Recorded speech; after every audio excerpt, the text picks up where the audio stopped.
An often skeptical world is watching Africa's ascent on the global stage.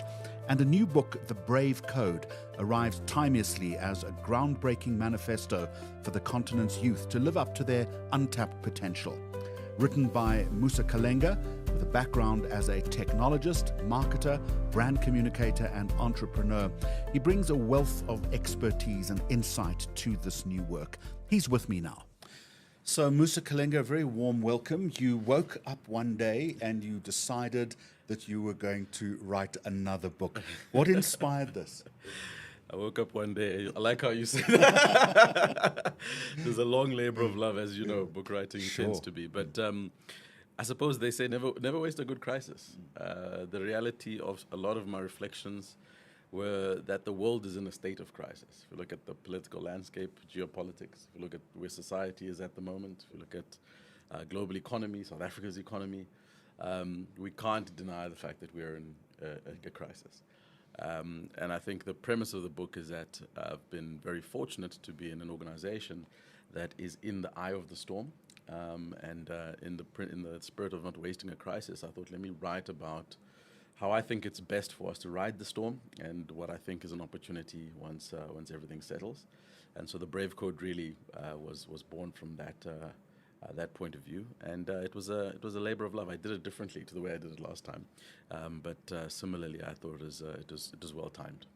So, riding the storm, as you put it, also, in your opinion, requires a radical shift, particularly as far as the situation on the continent is concerned. Yep. I'm wondering what that radical shift is. Yeah, so the principle is everything has now become so connected that we live in an ecosystem where all the nodes touch each other.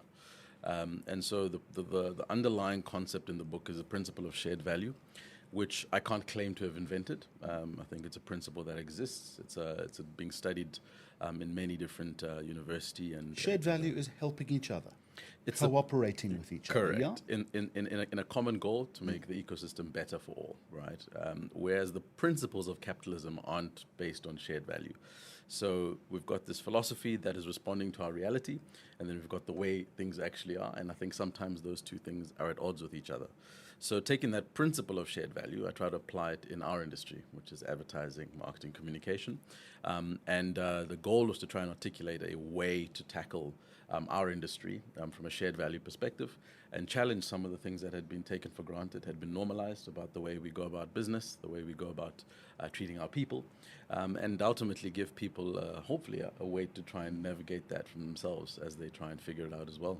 In difficult times, in a crisis situation, often though people become inwardly focused, they become insular, they become very self-protective, so they don't want to share.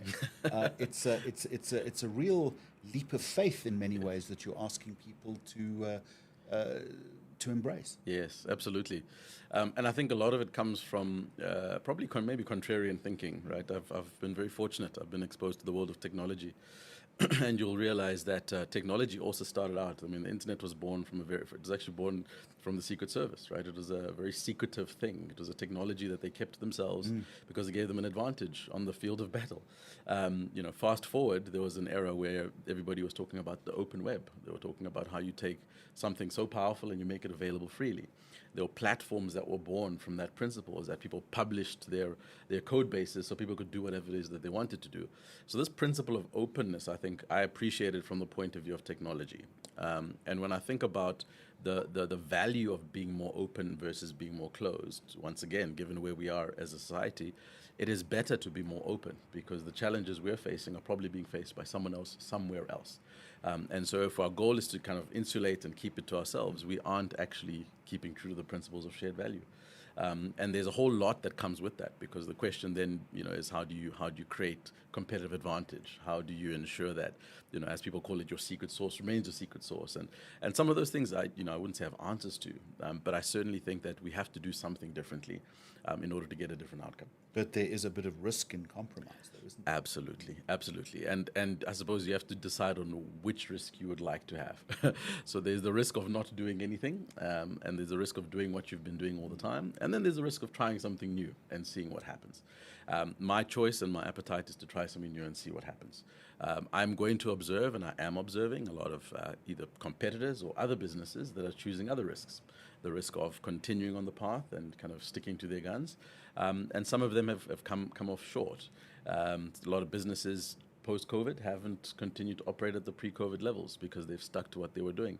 A lot of businesses have had, unfortunately, closed down. So the route I'm taking, or the risk that I'm taking, is to do something different and see what that comes with, and hopefully it pays off. You talk about a departure from historical practices, Yeah. as you've suggested. Yeah. How do you create disciples in that respect, in the new way of thinking? Is it about whipping them into shape? Is it the carrot and the stick? Or is it just demonstrating that the old way just doesn't work anymore? What's the philosophy of leadership in that respect? It's a very important question. So I think there's merit in all the things you've mentioned. I have to choose what comes naturally to me, right? So yes, I do believe there is a dictatorship aspect that could have merit, where you decide this is the direction we're moving in it, and if you're not on the bus, get off the bus. I think for certain people and their characters and their personalities, that works. I personally believe in a slightly different philosophy. I believe that you have to inspire people to move and to change. And I think for my sins, it is the harder route. It's the harder route because you have to start by focusing on getting people to believe in something. And for me, certainly the starting point with the journey of the Brave Group is to define a purpose that I believed in. It's no secret, I've shared it openly many times, that I've had lots of dissonance with the traditional agency model. And so my starting point was, is there something I can articulate as a purpose that I believe in? Because if I can believe in it, then I can obviously go on, and get other people to believe in it. Step one. That in itself was very difficult because the principle of shared value feels counterintuitive for our industry. So I went through a lot in trying to land that with the business, in trying to get people to understand what I was talking about. And in the beginning, it was very random, I must be honest. People didn't quite connect with this shared value thing. What is it? What isn't it? So it was difficult and it was a bit frustrating. But then some magic started to happen, because we had demonstrable stuff that we could show, in the way we remunerate people, in the way we incentivize around performance, in the way we manage performance. And as that started to happen, the penny started dropping for many different people around, okay, that's what shared value means. And when I started to see that happening, it was a signal to me that other people could explain it to our teams and could take it forward. So we're now in this really interesting place where I think the foundations of what I personally believe have been articulated to the business. There's a point of view that the business has adopted, which I think my exco and the team members in the business now understand. And I think we're in a point where we have to accelerate that and make it truly impactful to the world around us. So that has been the process. But as you said, it was not easy at all in the beginning. It was actually fairly frustrating for me. But I'm happy to say that we are not there anymore. We're in a slightly different place in terms of understanding and adoption. Musa Kalenga, you are a great believer and a great proponent in the potential and the power of young people, particularly young people on this magnificent continent of ours. Is this a philosophy just aimed at the millennials, or is this something that you can inculcate in a broader way? No, absolutely not. So I think it is a philosophy that is cross-generational. I think for obvious reasons, it has to be one that really appeals to the younger generation because they're inheriting the long run. But it doesn't exclude older generations. Now, what I've come to find is that there are certain mindsets, when I talk about older generations, there's certain mindsets that lend themselves to understanding what we're trying to do, and they believe in it, and they partake in it, even if it's, maybe academically. But there are others that just don't, right? And that's also okay. And that struggle has been less easy to navigate because you'd think with experience, with age, with time, you'd have a better appreciation of the right thing to do. And I think sometimes people just can't consolidate the right thing to do with what's required of them. So as long as the right thing is happening out there, it's fine. As soon as I have to do the right thing, it means I have to change what I know and what I do. And that's uncomfortable, which I understand.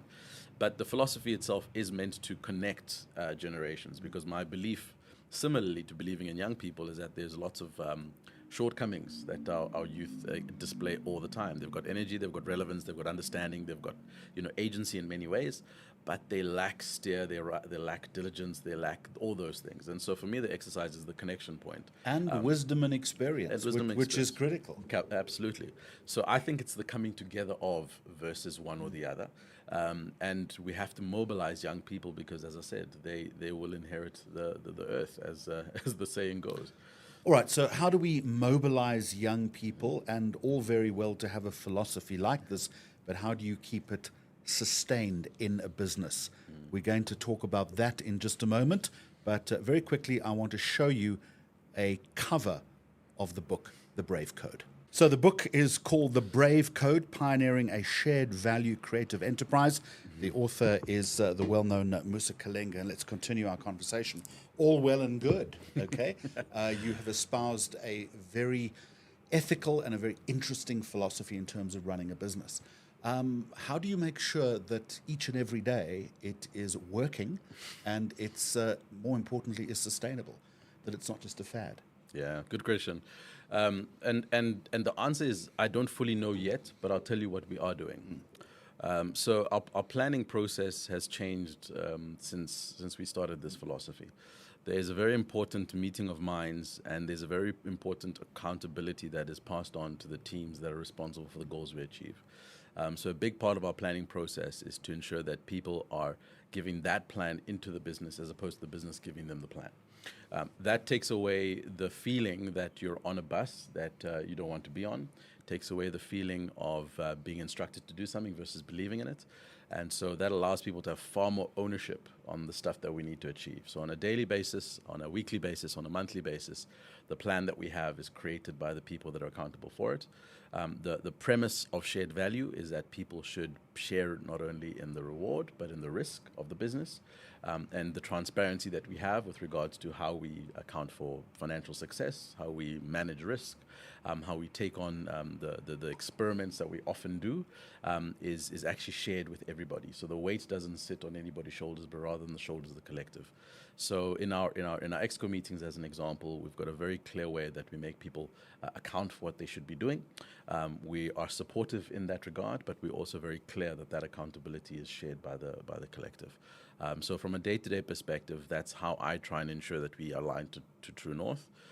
The principles that we then speak about as a leadership and management team, I'm very encouraging of our leaders to take back into their teams. So the frequent communication that is required, the checking in and the feeding back that they need to do with their teams on the ground, the constant sense of connectivity that you need to maintain is important. So I'm a big believer in more frequent check-ins than waiting for the proverbial to hit the fan and then having this massive intervention.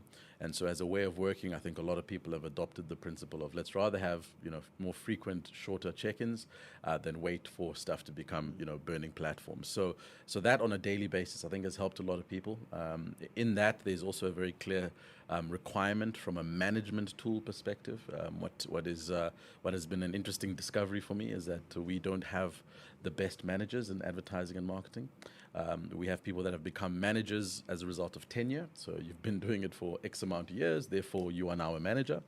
But that's a very different skill. Often reluctant managers. Correct. It's a very different skill to you being able to, manage a creative output or, produce something. So I made that assumption in the beginning. I just thought, you've been doing this for 25 years. Of course you know how to manage people. And the reality is that most times people don't. So there's a very clear learning agenda across a group as well, where the agency management program is looking at the pipeline of managers, and the EXCO also encouraged on a very clear learning journey to be able to up the skills from a management perspective. I want to pick you up on two phrases. One was everyone in the bus, and the other one was the burning platform. From time to time, any organization who is on the bus is going to hit the burning platform.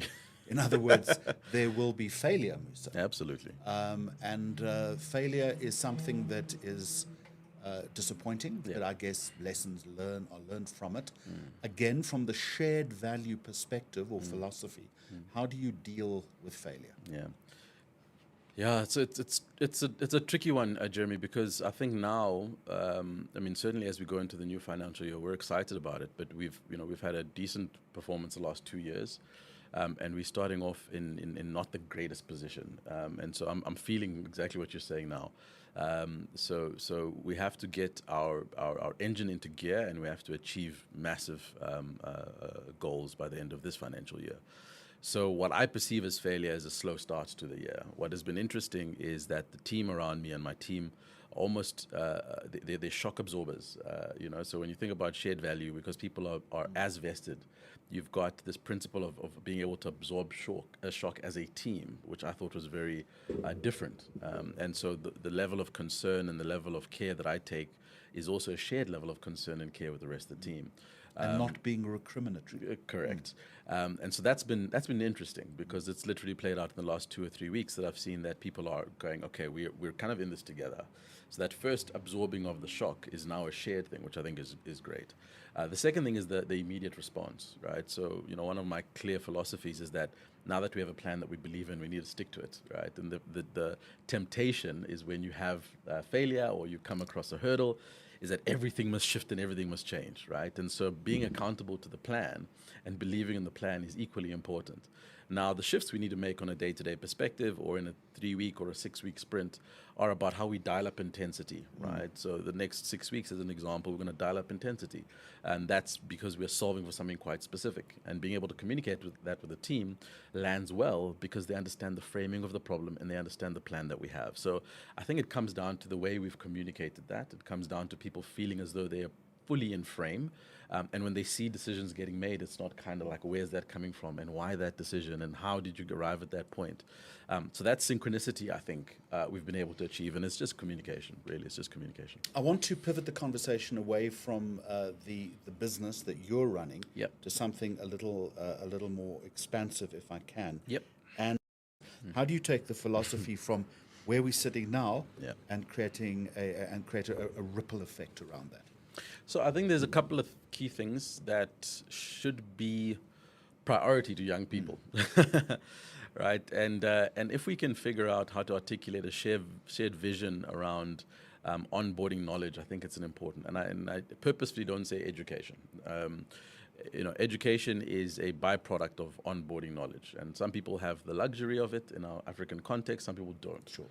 But in terms of access to information, I think most people have got some degree of access to information, more than the formal education system. So there's one shared vision that I would encourage strongly, is immerse yourself in knowledge of some sort. And in my view, go deep in a vertical that is of interest to you and try and get as close as possible to personal mastery in that vertical. Right. I think the big issue with a lot of our young people is they become jack of all trades because of the internet, because of just, this complete barrage of, seeming information. They just kind of skirt across multiple things, right? And they create the sense that they actually know what they're doing, but they don't. So my first piece of advice is find a body of knowledge or area of interest and go deep in it as much as possible to the point, as feasibly as possible, of a grasp and mastery, which I think is important. The second thing is, once you've been able to do that, number one, it liberates you as a young person to be able to do multiple other things, because it's kind of like scaffolding, and you would understand this, is once you've mastered something, there's core underlying things that you've had to have done. You've had to have discipline, you've had to have diligence, you've had to do it consistently to be able to get to a point. So that's very important. The second thing is, creativity as one of the skills of the future is never something that is put front and center. It's almost as a byproduct, especially in an economy like South Africa. South Africa is an economy of accountants, of engineers, bankers, and people who've got very formal and hard qualifications. And so the role of creativity has never fully found its feet, because it comes down to, are you able to balance the books? Are you able to understand the hard aspects of a skill? And so I think that creativity should come to the forefront. So if you've been able to master something and you're able to exhibit some creativity, my assertion is that you can move into many industries and many sectors and be able to add value. And yes, you might not be a trained accountant or a trained engineer, but your ability to look at the situation with a very different set of eyes is different. So mastery is the first one, creativity is the second, and it goes without saying, technology becomes important. As young people, you are native to a lot of this stuff. So you're probably going to be able to see around corners, and it's going to frustrate you because you probably see things that other people don't. But if you've done the first two things well, you've had mastery and you've been able to apply creativity, your chances of being able to create something from a technology perspective are that much higher. Damn, I wish you'd been around when I was a young man. It would have made things a whole lot easier. Musa Kalenga, the book is also described as an invitation to engage in a movement. That's a pretty grand thing to say, but I'm very happy to accept it because I think you're right. Okay? I think that there's a lot of merit in what you're saying. So how do you start that movement? So we've looked at how this is working in the business. We've looked at it as far as young people are concerned and the African continent. Now what about the bigger picture here? So, and please don't tell me you're forming a political party. Wouldn't my mother be happy about that one? No, I'm not forming a political party. But I think with enough common reference points, we can form a movement, right? And if I just reflect on the process, I think there's a very important inward reflection that is required of anybody that is in positions of power or in the care of others. And as I mentioned, when I started this journey with the Brave Group, I had to go through that myself. So if you're sitting as a senior manager, leader, etc., do yourself a favor and go through that process, because the sooner you have that internal clarity, it'll help guide a lot of other things. So that's step one, which is most important. Step two, you have to locate yourself in environments and spaces that you think can align to that. I made many decisions in my jungle gym career that was around being in a space for a very specific reason, right? And that deliberate reason was to acquire either skills, knowledge, or understanding. And it was never to stay in that space forever, just to an end goal. And based on the initial point of reflection, that should always be a moving target. So if you're not located in a space where you feel like you're adding value or moving towards that, then obviously there's a very clear question to be asked. As senior leaders, managers, executives get younger and younger, I think what people are seeing as a behavior of shifting all the time, as a behavior of seeming non-committed, is simply because that internal reflection is not aligning with the business that they're in or the space that they're in. That's the second thing. The third thing is when people are in your charge or you're in charge of other people, I strongly believe in the transformational philosophy, right? So your goal and your simple, pure objective is to make those around you better than yourself, right? And if you do believe that, off a principle of reflection, believing that you're in the right context and environment, and truly wanting to make those around you better than yourself, I think that's how we're going to affect change. Let's finish the conversation with an admission from me. I am a shocking manager. I've tried it on a number of different incarnations in my career, and I think part of it is you've got to enjoy it. Absolutely. But I was given a very good lesson as a young manager many years ago. If you can't manage it unless you can measure it. Okay, so shared value. Okay, all well and good. How do you measure it? You always like to ask me these difficult Indeed, questions. If you don't have the answer, I'm sure you're applying your mind to it. I do have the answer. It's not scientific, but it is tangible enough for me. So my one measure is sleepless nights, ironically. So if I know in a 7-day cycle, 5 of those 7 days I'm sleeping well, then it's working, right? If I'm sleeping well and I wake up excited, then I think it's working. That's one of my measures. The moment that goes out of kilter, the moment out of a 7-day cycle, it's more days than others, I'm waking up unexcited and I'm going to sleep tired and exhausted, then it's not working, right? That's one measure. The second measure is very obvious, but it's important to me, is if I look around and I look on an annual basis, how many lives have I been able to change? Right? If I'm honest with myself and I say the people that have come into my space and my ecosystem, whether it's through employ, through mentorship, through whatever it is, how many lives have I been able to change? And if that number is either constant or going up, that's a measure for me that shared value is working. If it's going down, then there's a problem. So sleepless nights and lives I can change in my sphere of influence. How did you sleep last night? Extremely well. Musa Kalenga, thank you very much. Thank you.